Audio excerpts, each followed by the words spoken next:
Dr. Mark Jangizi here with your Science Moment. Today I'm going to talk about mass hysteria, but I quickly wanted to mention Vino Optics is our sponsor. It's the company that comes out of my 2006 discovery on the origins of color vision.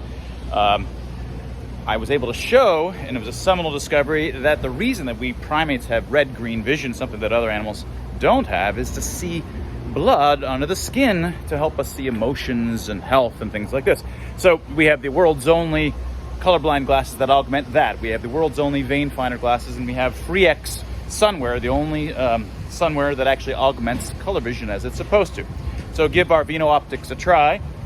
So today I want to talk about mass hysteria, and I've been going in the, this is super important to get clear and get right, because a lot of people, they're on my side, they're on the anti-lockdown side, and I'll say, look, China didn't cause the mass hysteria. Bill Gates didn't cause the mass hysteria. The WHO didn't cause the mass hysteria. The mass hysteria itself is an emergent phenomena that happens, and you can't reliably engineer it. You can't reliably cause it. You can't sit back in 2005, okay, so we're going to set up all these plans, and then in 2022, we'll start the mass hysteria then, and then all of our other plans will occur on the basis of that, in step 17. That's not how it works. Mass hysteria, collective hysteria, requires a kind of virality to occur, and virality is something you can't just make happen. You have to try thousands and thousands of times, and you're going to get a very characteristic mathematical distribution, with high virality being disproportionately super rare. Now, of course, it still happens, but you can't reliably engineer it. So, when I say, hey, nobody intentionally caused the mass hysteria, people then want to say, oh, are you saying that everybody's absolved? Nobody's culpable? And I've got a number of previous science moments where I'm saying, look, this is a misunderstanding about culpability. This is a misunderstanding about what societal level evil is like. And so I've batted about this many different times. This is not to say that the media is not responsible. This is not to say that China does not bear responsibility. This is not to say that Bill Gates and Pfizer and many of these large, powerful organizations don't bear responsibility. Of course they do. This is quite different from saying that they purposely initiated the mass hysteria. They're responsible because, and many of these academics were baton twirlers for COVID panic, are responsible. But were the baton twirlers part of some kind of collusion to, in 2022, let's start this mass hysteria so that we can do A, B, and C? No. That doesn't take away the fact that they're morally culpable.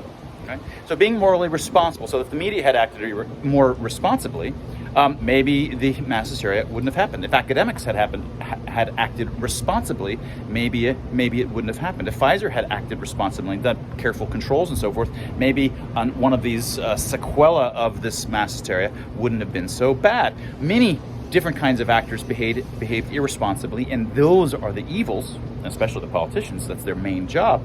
And those are the evils because of their irresponsible behavior. They are all of them partially responsible for the mass hysteria that happens, and that's not to say that they purposely engineered it, right? Which you can't do. It's just not something that you can do, purposely engineering that kind of thing. Why does it matter so much to get this distinction made? The reason that I'm so obsessed with making this distinction is because if we want to understand democide and genocide and these mass hysteria forces, these forces when they go through countries, in societies, in this case they go through the whole world, these are the mechanisms underlying the great democides and the great genocides. It's not because of the WHO, it's not because of China or this or that. The universal forces underlying all of these different cases are these kinds of psychosocietal physics of these kinds of collective hysterias. We need to understand that physics, focused on the universal that cuts across them, so that we can figure out how to minimize them, how to reverse them, how to quell them more quickly. What can you do in these circumstances? It's not going to help us to say, oh, the WHO was first of all, none of these people engineered in the sense of engineering the mass hysteria.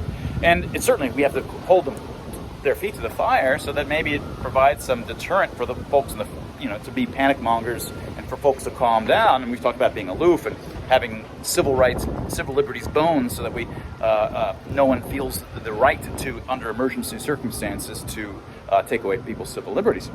But the reason that we at FreeX want to focus on these fundamental universals is because those are what are universal. Those are the things that we need to solve. And if we don't focus on those things, we're going to be focusing on the wrong things. These are some of the things that we talk about in our new book. It's, in some sense, some of the key physics, the key psychosocial dynamics are our emotional expressions and how we evolve to communicate and how they evolve to work at the level of the crowd. In our book, Expressly Human, with Dr. Tim Barber, and that was your science moment.